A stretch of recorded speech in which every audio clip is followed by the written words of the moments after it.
यहाँ फुलहरू चाहिँ फुलहरू के अरे यो मनी प्लान्ट मनी काँडा राख्ने भइरहेछ यहाँ। अनि मेरो आलुबडा हुन्छ नि तुलसीको भयो। अरू चाहिँ सबै भित्र सारेको छु है। अब काँडा त्यहाँदेखि हेर्नुहोस् होला फेरि पानी आउनु आँटेको छ।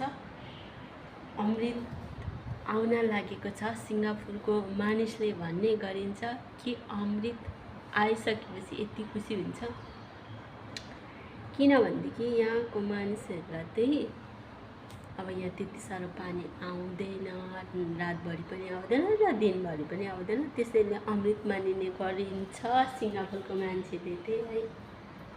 सो त्यसै गरी फुल हेर्नु सक्नुहुन्छ है। यो त फुल्दैन नि, फेरि खालि सिनेरी मात्रै हो।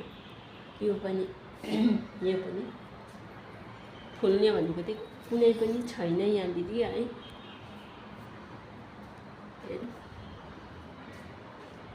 सो यसै भन्दै बाई बाई।